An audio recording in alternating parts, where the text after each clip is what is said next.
Kelly. Hey girl, hey. Again. How has the week treated you?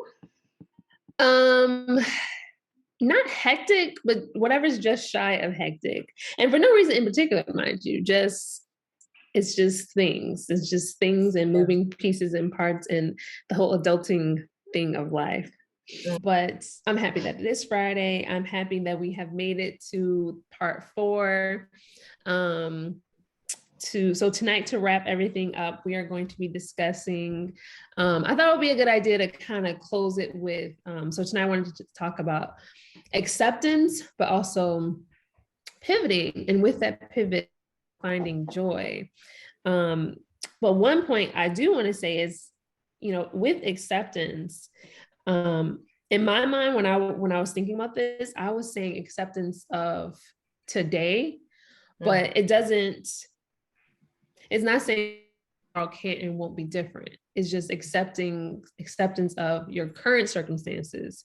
But the future is unwritten and untold. So I don't mean acceptance of, certainly in the fertility space, oh, it's never going to happen, I might as well give up, I'm wasting my time. I absolutely do not think of that when I think about acceptance. So what are your thoughts on this idea, certainly when dealing with women who have low fertility, whether that means, in the space of not currently being able to have a child and they're wanting so much and desperately to want to have that, or in the case of, in my experience, miscarriages and the uncertainty of it all. Yeah. I think acceptance is a gradual process and not something that just, is a one-stop shop or a destination. It's a continuous journey. And that may come from, as you kind of talked about, pivoting. Sometimes when we work towards pivoting our focus and finding meaning in other things, it can allow us to kind of be able to accept what has happened in the past. And so kind of thinking about it that way, that my acceptance does not have to be something that just happens at one time, that it can be a small step-by-step gradual process that, I rest from, that I kind of challenge myself within, and potentially having some vision of where you're trying to go. When you think about the pivot, we had our mind set on having this one particular outcome, or, we've been blocked from having a specific outcome. In my acceptance, does it allow me to have clarity as to what I want to try to move forward within? And that's not always just a clear answer. It takes opening ourselves up to different experiences, people, places, and things to sometimes find that answer. So, it's not easy. And for some, it takes years. For others, people may have an easier time letting go, or not letting go, but just continuing to move, even if I'm still hurt by that very real thing, even if I'm upset about that very real thing. Acceptance doesn't mean that we wash ourselves of those, very challenging emotions. It's more so that I give myself permission, and we keep coming back to this, and I can be upset and angry and hurt, and here's also where I'm going to try to show up for myself, and that is part of the process of acceptance. Showing up for yourself. Yeah. I would like to believe so. Yeah, that's something I had a that mom, I wrote. Sorry. I'm agreeing with you. I was talking to the other day, and she suffered a loss in a different form. Her big child, his life was ended tragically and suddenly, and she said to me, it's been weeks. I should have been able to accept this by now. And I said, you had him for years, for decades.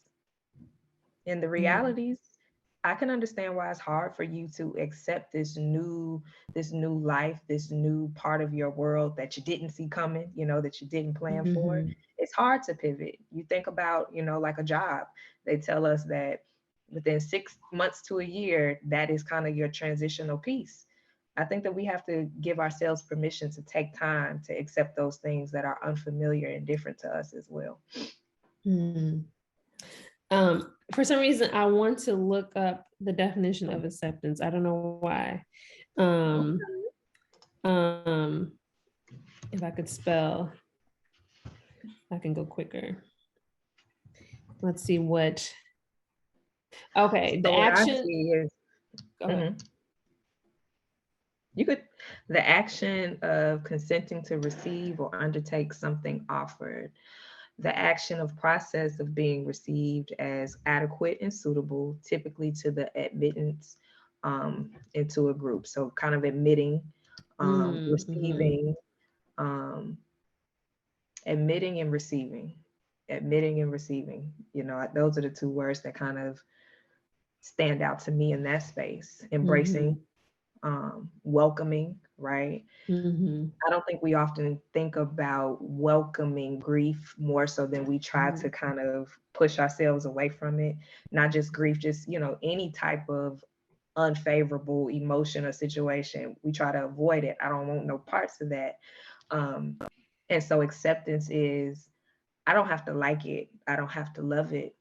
I don't have to agree with it. But at some point, me acknowledging the realities for which they are is going to be part of that process of being able to move forward, for all that move forward means, um, to, you know, to that person. So Mm-hmm.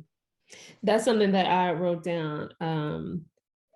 That acceptance can actually be a powerful act of hope in my mind. That um, I feel like it can be almost like a tool to use to, propel you forward to,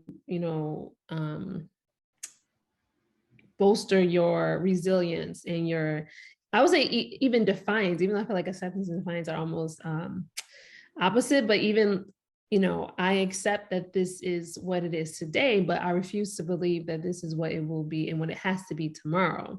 And so in my mind, as I think about it and how I've kind of used it in my life, mhm, but it's kind of what you're saying about the whole grief piece is that mhm, because you don't want to, you don't want this to be the truth. You don't want this to be the reality. You don't want to have to deal with all this and the pain and yeah, the heartache and the longing that comes along with it. But in that, as I probably have said before, because I say this phrase all the time, like once you can name it, you can change it. I don't want to make it mhm, up, but once you mhm, can name it, you can change it. And so I feel like that's part, in my mind, that's part of the acceptance for me, that once so in my experience, I suffered 2 miscarriages. And the mhm, first one, it happens. And so the mhm, second one, you realize, hold on a second.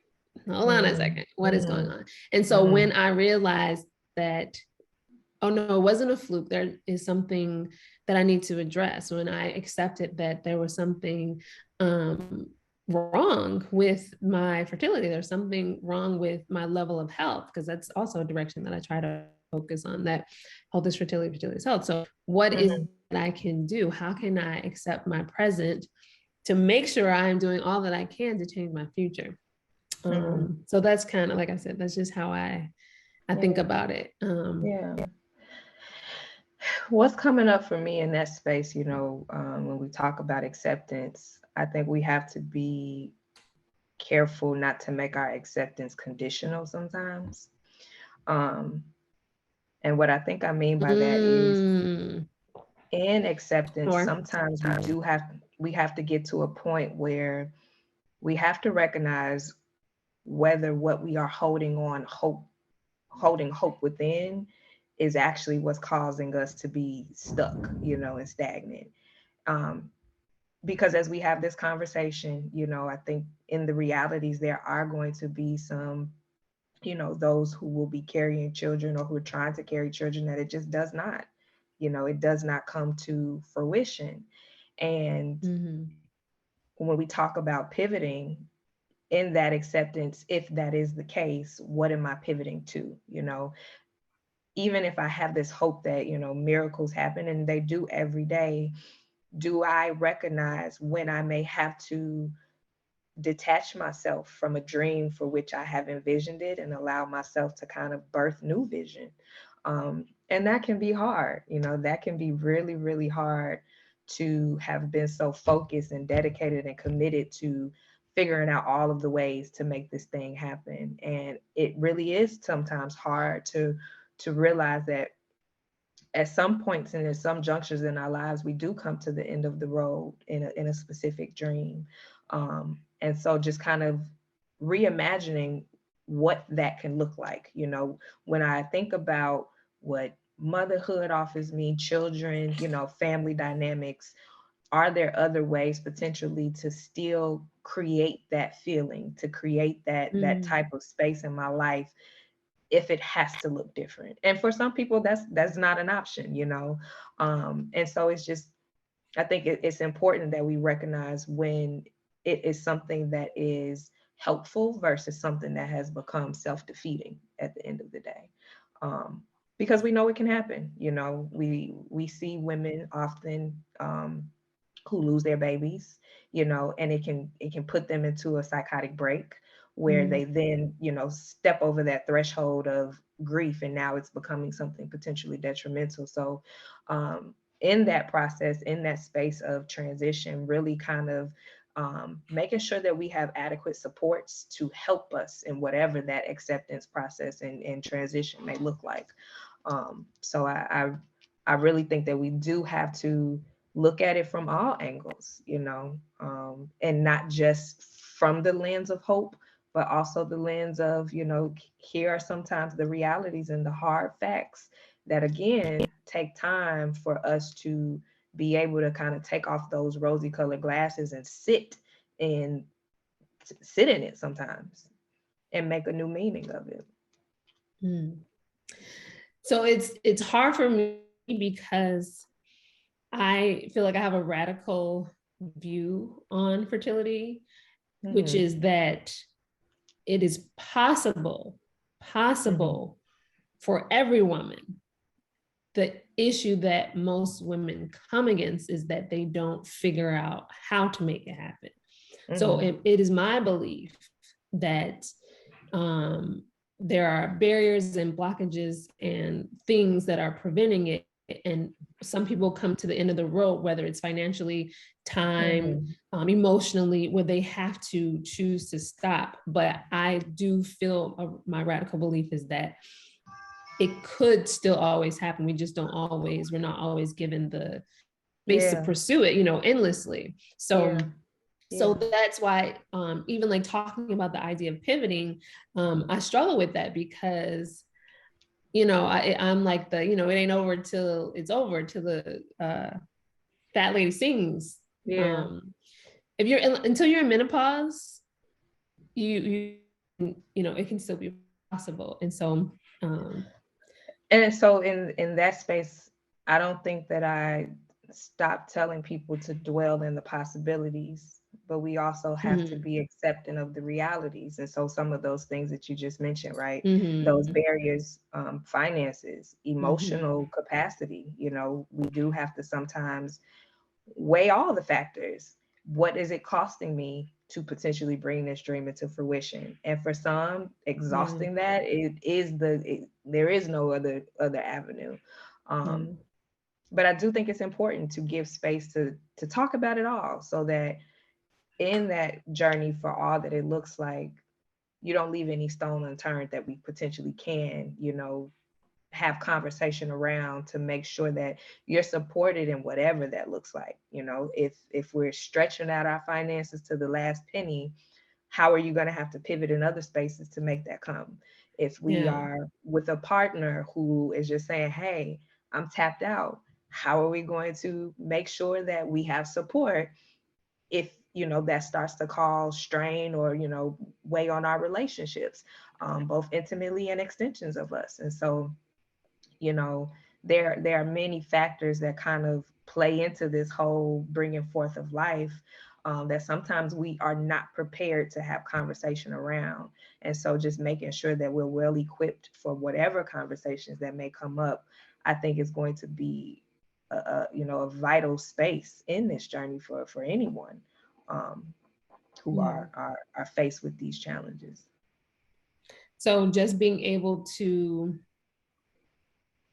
prepare and mentally and having those conversations and playing out the different scenarios of if A, then, it'll play out this way, but if B, then it'll play out this way, and being prepared to handle both instead of being so focused on this one thing that you forget about the possible inevitability of this other thing. And where would that leave you? And I have come to realize that too. Like I think I need information. I need information, and I need to prepare for worst case scenarios in my mind. Cause I don't think it's morbid. I think it's practical or something. I don't know, but I need to know before we get there. Cause when we get there, it's too late. Cause everyone's like panicking, the world's ending. So you need to, and that's the thing. I think preparation can only go so far, right? If I'm preparing for one type of experience and then I'm slapped with a whole different one, I didn't know. True. So sometimes we can only prepare but so much. And in that pivot, we find other spaces that have now come to the light that we have to now start, educating ourselves within, having conversations around, making space for, that is either going to push us, change the trajectory of our desired outcome, or again, cause us to have to look at it with new vision as to how we are going to continue moving forward down this path.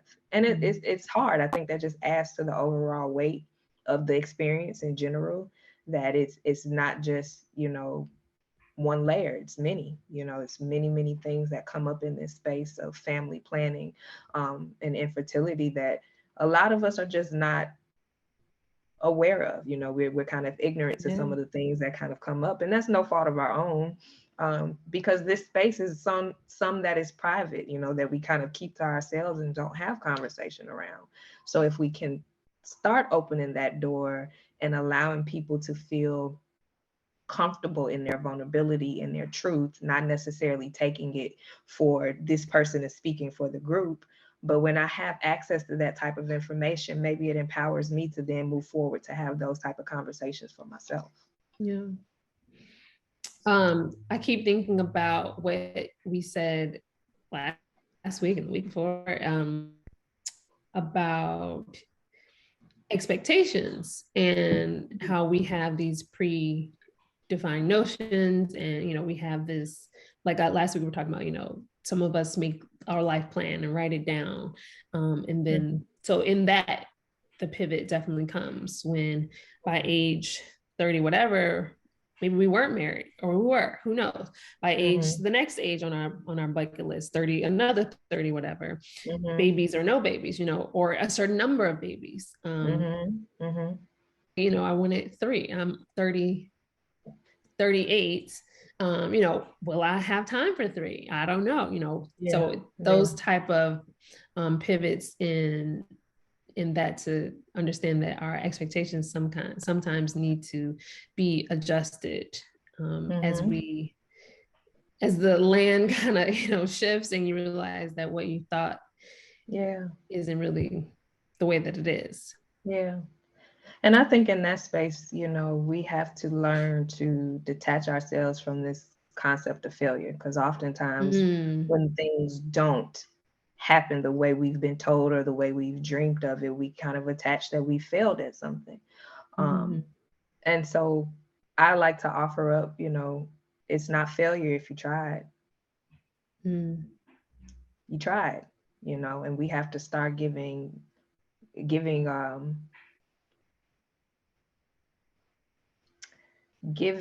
I'm reaching for a word, but it's not coming, but acknowledging the try.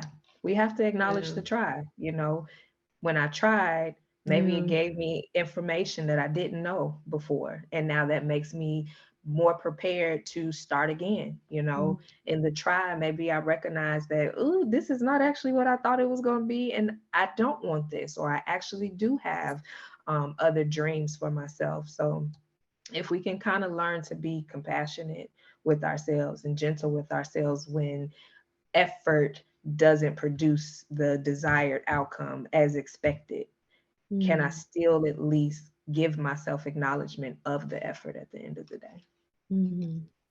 And that's my own personal view. You know, people have their own subjective realities as to why something feels successful or wrapped up in failure, and that's for each person to kind of work through, you know, with themselves. But that is something that I like to offer to the space, because I think it's important, you know, that we don't dismiss the fact that I still showed up. I showed up, and I controlled what I could control, you know, and that's success in my book. And I would agree actually with that, because a lot of this is it's just a lot. It's a lot. It's a lot going on. It's a lot of moving pieces and parts. And like you're saying, to be able to say that you showed up, you did your best, you did everything you knew to do, and that, what else can you ask for? So when it's all said and done, you can kind of make, or hopefully this will allow you to be able to kind of make in that I did the best with what I could. The other thing that I wanted to, we were talking about too is the pivoting, but also finding joy, finding places of being able to pour into yourself, because this is a lot, right? I think that's the theme. It's a lot. And so being able to pouring into yourself. And then another thing I thought of too was being able to, embrace your partnership. So, because I was thinking about for myself, the whole point is that we have this, I may have a husband and we have this relationship, and the whole thing of creating life and splitting, going half on a baby, and those type of things. But in the midst of that, you can get lost, like you're saying. There could be a lot of strain on your relationship, on your marriage, in the midst of both of you dealing with this and dealing with the costs and the cost of this. But just be able, for me, I was thinking about that, just finding joy again in the why are you doing this anyway? Because for me, because you so in love and you want to have this experience with this person, and just kind of just thinking about all the like mushy feelings that go along with that. But back to what I was saying the first time about like pouring into yourself and radical self-care and radical self-love, back to the idea of failure, that being able to kind of challenge or negotiate those ideas of failure and the positive things, the positive aspects of this this space, and being able to still love yourself and take care of yourself. Yeah, I mean, when we're hyper focused, when we are laser focused on making the goal happen, oftentimes things just fall to the wayside. And so I do think that in the journey and struggles that present with infertility and trying to get, move past that, that finding, I like to call them like pit stops or natural road bumps, speed bumps, right? How are we going to slow it down from time to time to check in with each other to make sure that we are still connected, right? Because as much as it is a physical, the woman, is the carrying person, is the one who's experiencing the brunt of this pregnancy, right? I'm still connected some type of way with this person who shared this vision with me. How am I connecting to making sure that our shared vision of this experience is locked in, or pivoting however we may need it to be in the face of all that's going on? So sometimes that's We not scheduling no sex. We just gonna, like Nina did on Love Jones. He on the phone and we just go come in and get it in and just have spontaneous fun, you know. Why is that my favorite scene too? Go ahead. Right. It was good. It was good. I'm like, okay, She's like, Nina. hello, hello. Right. Finding ways to have fun again, finding ways to just connect and find things that make you feel good. That's the way sometimes that we find joy. Um, Taking it back to the basics, right? And that can be hard for people when we are fixated on this one specific thing. And that again is a place where we have to give ourselves permission. If I'm not joyous in some spaces, or if I'm not calm, if I don't have any sense of tranquility, what do I think is going on in my body? Stress, right? All of these things that could also be potential blockages to me being able to see the outcome that I want. So, not that it is a guaranteed fix, right? To the struggles that we may be having. But when you think about like these baskets, what am I depositing? Am I depositing continue worry, continue stress, continue, strife? And if I am, I'm going to weigh myself down. So I have to find moments. I have to find moments to deposit happiness. I have to find moments to deposit peace. I have to find moments to turn inward with my partner and even with myself to fill my tank, because I know that going forward, there's still this very heavy process that we are going through. So I want to make sure that I'm armored as much as I can to be able to withstand some of the pressure that's going to come in that space, you know? So pretty much it's like, hey, boo, this is our battle plan. How are we going to, make sure that we good going forward? Yeah. Yeah, the classic, pouring into your cup, because this is draining and it will wear on you and it will challenge you and it will take you places. So if you aren't restoring yourself, you're not going to have much left. Do you have any go-to self-care techniques or practices, or is it you just tell each person to what they love?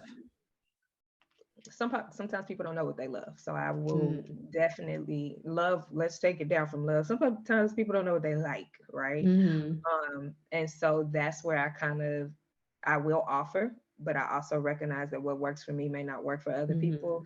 And so sometimes to explore ourselves, I just say write some things down that maybe you were curious about, or maybe that finances at some point or time at some point constricted you from being able to do. Put it in a little jar and randomly pick it out, right? That can give you something to look forward to. But for myself, when I think about stress and the mind-body connection and how what goes on here will often manifest here, yoga is something that's really good, just to kind of help shift focus, and to kind of connect our breath with places that feel tense, to help us kind of rinse through our thoughts. I was actually talking with a massage therapist not too long ago who really works with trauma, because a lot of the times we store trauma for women in our, like, I think I was saying it before, like in our lower bodies, in our pelvic area. And you just think about the traumas when you're going through fertility treatment, the poking, the meds, the this, the that, So massages can be a good way if that feels safe. She put it, reconnecting the mind and body with positive touch. So that's something that could be helpful. Just getting outside, getting some good vitamin D, fresh air and oxygen can help to just shift the atmosphere. Because oftentimes when we are going through darkness, we stay in a space of comfort, and that might be our homes, which over time is just not good for us. So even if you're used to doing something, I like to listen to my podcast, right? Can you go to a coffee shop and listen to your podcast? If the weather is permitting, can you go outside? Just to change up the tone of your atmosphere can be a helpful method of self-care. Journaling, sometimes there's so much that we don't say that we want to say and just don't know how to string it together to make sense. So I just tell people to sometimes free flow, and you're right. Don't worry about making sense. Don't worry about necessarily going back to read it. Just get it out. I tell people to try brain dumps, which is the same concept, but just maybe talking it to your phone, where you're just kind of releasing everything that's kind of in there. And if you want to go back to track your thoughts and to track your emotions and to understand patterns, that's a good way to recognize whether what I'm doing is helpful or whether it's actually kind of self-defeating in the nature. So self-care is just caring for self. It doesn't have to be something overly glamorous. It doesn't have to be anything, Right. financially taxing. It can be sitting with your animal and connecting with that, because that brings you joy. That puts a smile on your face. It can be, I tell people sometimes, when you think about your childhood or any space in your life of an activity that made you smile, what would that be? And one lady was like, I used to have this bike with these little, the little stringy Oh, the things on the handle. streamers. And she went and got her a bike. She went and got her a bike and started, riding her bike. For another woman, she used to do like the skip its. You remember the skip its? The adult Yes. version is like this little hula hoop joint that you could kind of just, roll it around. And so sometimes connecting back to the things, from our childhood or just other spaces in life that brought us a sense of joy, happiness, energy, right? Because everything is not joyous, but it can be fun. Um, just letting ourselves be inhibition free can be a way to kind of re-spark the joy, or to just even identify what I find to be likable. So just being open, being exploratory, being creative, having an imagination, re-sparking that. Because oftentimes we lose that, we lose our sense of creativity and um, just fire because of the everyday hustle and bustle and expectations that just kind of weigh on us and weigh on us Yeah. and weigh on us and weigh on us. So, yeah. Yeah. I do realize that as adults, often we don't have an outlet for creativity. So the like adult coloring books, or they have so many crafts and things that we don't often give ourselves time for. But I like how you said intentional speed bumps, things that will force you to slow down. And we've tried the practice of the jar, that on a certain day, between the two of us, one will pick something out of the jar, because we were talking at the beginning of the call, like, life is busy, life is hectic, and it's just always something going on. And then when you don't have something going on, you kind of just want to be a vegetable sometimes. So even, intentionally infusing back joy and something positive in your life, something that you can kind of find comfort in. But I think it has to be intentional, and I don't know that it just happens, because our life, society, the world, work, job, whatever, it's not built like that. It's just gonna like fall into your laps. I think it requires a lot of just being intentional, like I'm saying, about just making it happen, scheduling it. And like you're saying, self-care doesn't always have to be this thing, but a lot of people have like their, every 2 weeks they go get their hair done, their nails done. Yeah. But here's the thing, even with that, self-care is not always fun. Self-care does not always feel good. Self-care is not always relaxing. Sometimes self-care is doing that very hard thing so that you can release some things, so that you can move forward. So I definitely want to make clear that we don't send the message that self-care just has to be something that's, light and airy and fun. Sometimes it's doing the work in ways that are tiring, that after I do this work, now I need to go take a nap, or now I need you to hug me because what I just did, was heavy. So self-care looks very different for everybody in different spaces. And it's really just caring for yourself. If I was a friend of mine, if I was a child, how would I take care of that child in that space of need for whatever the need is? That's a different way to kind of think about caring for self. What do I need? What is my body, my spirit, my mind calling for? And that's not always fun. No. Going to the doctor, right? My body is calling for me to go to the doctor. My body is calling for me to stretch. The stuff don't feel good, but maybe it's good for me, and that's caring for True. self. True. Mm-hmm. That's a very good point. Thank you for iterating that. Yeah. The other thing I wanted to say too was in this space, there's maybe a lot of restriction that goes on where we're always, I mean, I guess, biologically, we're always in the preconception stage because we are of reproductive age and, that. But in the space of being, intentional, trying to, we can often find ourselves being super restrictive with ourselves and, not planning trips and not planning things that maybe that are different expense and we're trying to save money here, or not allowing ourselves to, I won't say indulge because I feel like that's a tricky word, but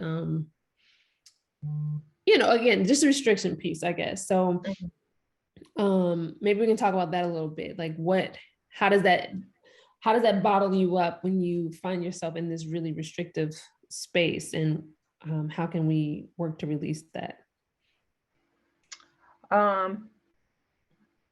So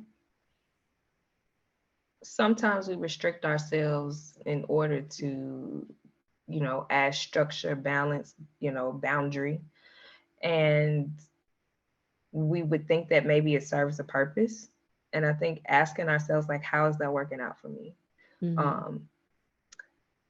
At one space in my life, like work was what restricted my life, right? My social life, my ability to connect, because I was hyper focused on just making sure that I could take care of myself and that the money was there. So I was working like 2 jobs, 7 days a week, all the time. And I had to just say, what does having 2 jobs afford me? And when I looked at, like, okay, it affords me financial stability. I'm not happy. I'm tired. I'm grouchy. I'm not socializing. My family doesn't see me. I got my, these kids asking me why I'm not coming around. I feel bad because I'm missing things. That restriction that once served a purpose no longer was serving its purpose. It was becoming self-defeating. So, sometimes we're not in the space to really be able to see that. And we need the outside eyes to sometimes say, hey, give us that little nudge to the realities of what's actually playing out with this protective or, boundary that we've kind of put in place. And when we kind of sit with ourselves and assess, how is that working for me?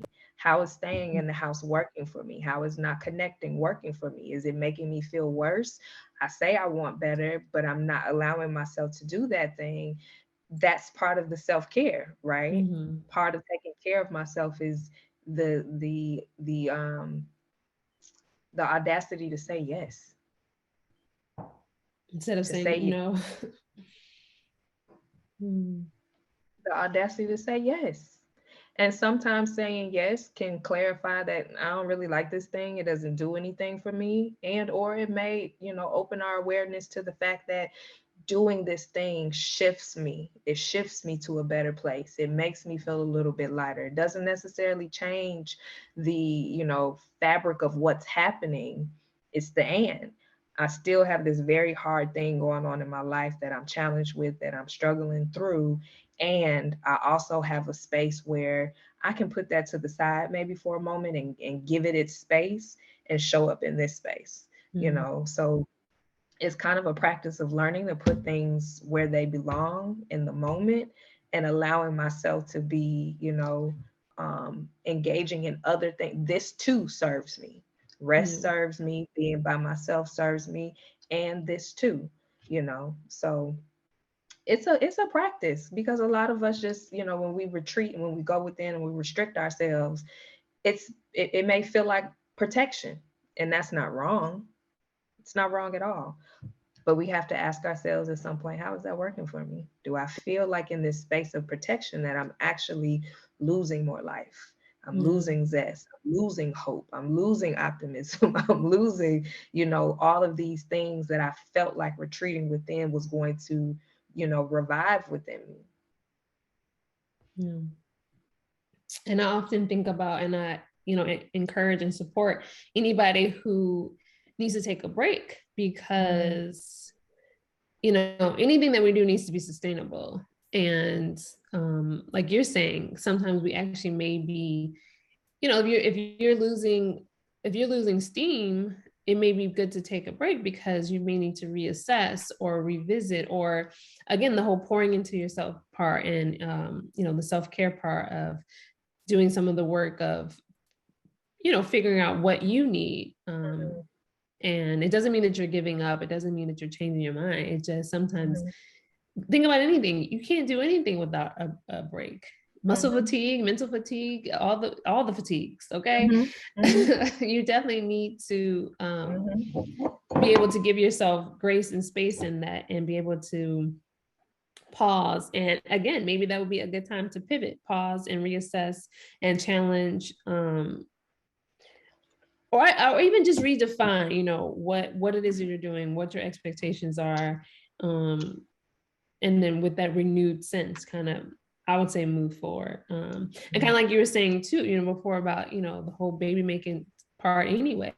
You can't only be doing this only for that, to have maybe even times of, okay, this time it's for trying, and this time it's for fun. This time is for, coming together, me and my boo thing, to be able to kind of have differentiate between the two. And I would say, make that plan. Like you're saying, say yes.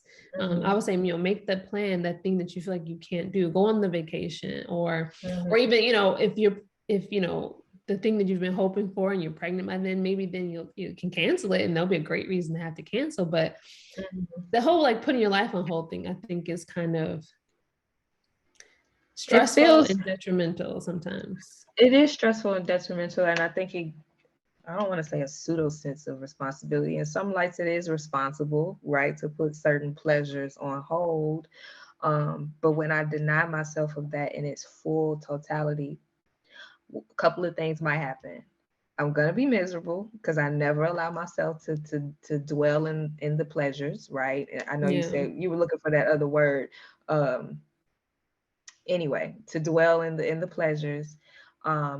And or when I get a chance, I'm gonna go just off the walls, right? Because I haven't had this, and when I get it, it feels good, and I don't want to let that go. So if we're trying to seek balance, right, we have to treat ourselves from time to time so that we can kind of remember the joy in doing that thing. I'm gonna work hard so that I can play even harder, for whatever that means. That's balance. So it all comes with learning. It comes with having conversation. It comes with being open and transparent about where you currently are, in your experience, and deciding what you're willing to try. Yeah. Deciding what you're willing to open yourself up to, deciding what you're willing to let go, deciding what you're willing to shift within. It's a choice. Yeah. It's a choice. Yeah. There's like, deciding on what you're willing to let go of.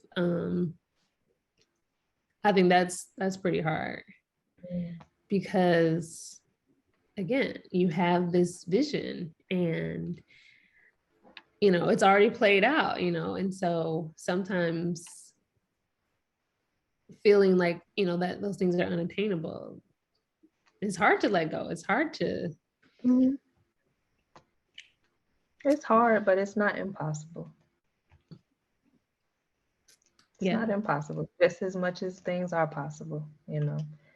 I too can do hard things. Yeah. Parenting is hard. Pregnancy is hard. Loss is hard. Acceptance is hard. Making space is hard. Putting forth boundaries is hard.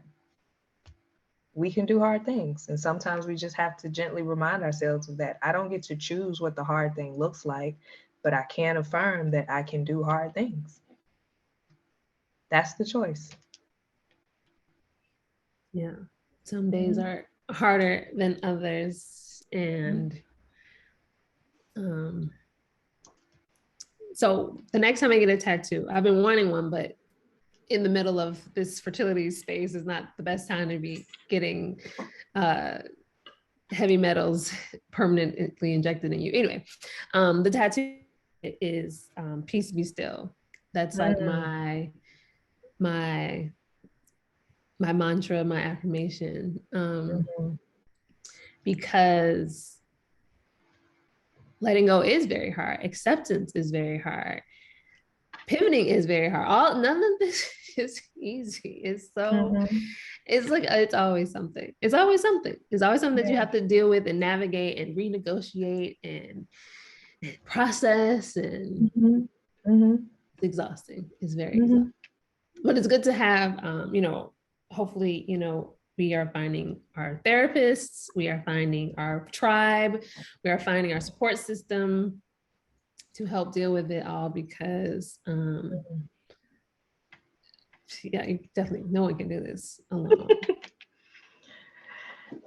People do it alone. I don't People know do. how. People find a way, you know. And Alone. Somebody, you gotta have some tool, I some mean, outlet, yeah, some. in the grand scheme of things, no, you have some sense of support, but all support doesn't feel supporting. So, Mm, I think that making kind of that decision as to do I want to do this alone? Why do I want to do this alone? Right? What benefit do I potentially see in that? It's a choice. It's a choice.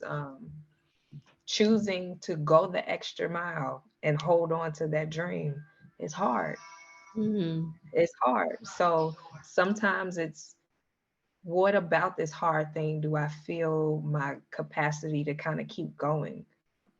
I feel that I have the space to learn. I have the space to challenge. I have the space to ask questions. And sometimes it's still focused on that desired outcome. And what can I take from that skill set and put in the other transferable skill if I choose to pivot and focus on something else? Still hard, yeah. still very much so hard. Not necessarily equality in what that hardness looks like, but it's hard. Yeah. So, you know, betting on you that whatever the situation, whatever the outcome, whatever the journey, whatever trajectory we find ourselves within, I'm going to make it through because here's what I know about me. And here's what I know about the people that surround me. And here's what I know about a particular what did Liam Neeson say? I have a particular set of skills that's gonna allow me, right? Talk Mm-hmm. your shit, pop your shit. I got a particular set of skills that's gonna allow me to stand forward and stand tall with this very hard thing. Mm, I got a particular set of skills that's gonna allow me to keep pushing in this very hard thing. I choose me. And I yeah. choose to bet on myself and I choose to push forward for whatever that means and looks like. Yeah. Mhm. So, I my think. quote for the evening came from a mom that I was working with this week. And it was just so beautiful. She said, um, we choose to be moms no matter the outcome. That experience will be nothing but something that was rooted in love. And I was like, ooh, I like that. Mm, Whether it comes out the way that you want it to or not, that why? Because I loved. I love myself. I love my partner. We love the thought of you enough to be able to push through.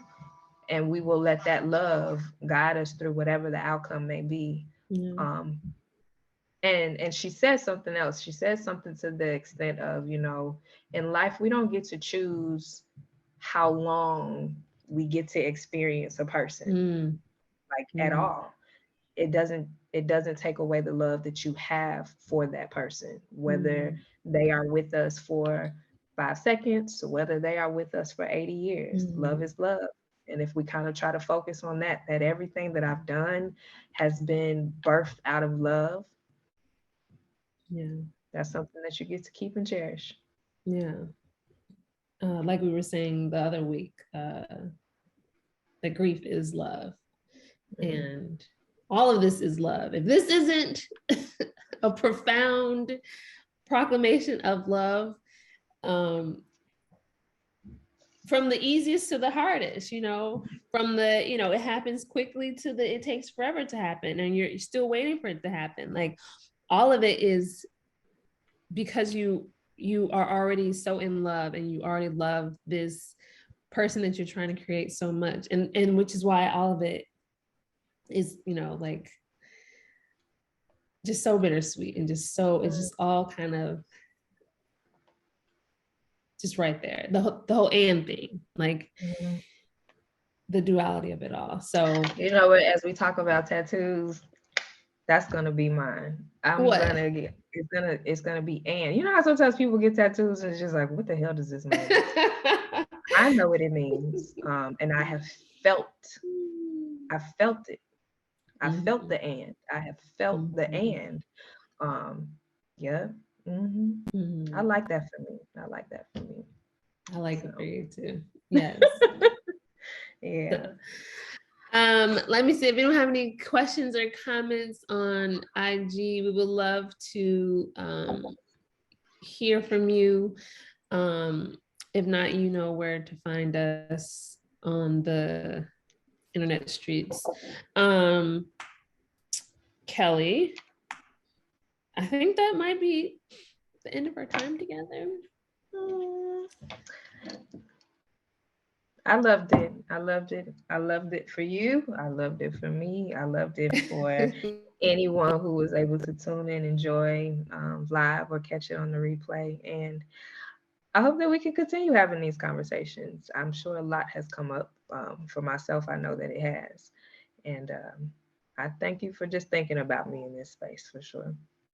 And I am so appreciative, and I know that your words and your wisdom and your guidance has been invaluable to all of us, and myself included. Because I was texting you, like things that you've been saying have been kind of bouncing around in my head. And I just really appreciate your perspective and your insight, because we don't think the same, and that's good. Sometimes it's good to get out of your own head. And I can keep listening to me sometimes. So it's good to kind of hear somebody else's voice in my head. Like, KELLI, is that you? I always find that to be so funny with people saying that. I heard you say this to me the other day. And I'm like, I have those experiences too, So wise counsel, making sure that we're connecting with people who are going to be pure intent, and what they are sharing of their knowledge and their wisdom, and taking what applies and kicking the bucket to what does not. So, oh my goodness, my mom says, chewing the meat and spitting out the fat, or some old country something she be saying. Like, we've got so many sayings lately. But yes, definitely. This has been so wonderful, and I can't wait to have it live on my channel so that people can watch it over and over, or maybe not over and over, but lots of people can watch it and have access to it for as long as they need it. And so that is it for today. Thank you again so much. And hopefully this isn't the last that we will see each other, and that everyone will see us. Hopefully we can find something in the future to do together again. But of course, girl, you're welcome. All right, bye. All right, bye y'all. Bye, KELLI.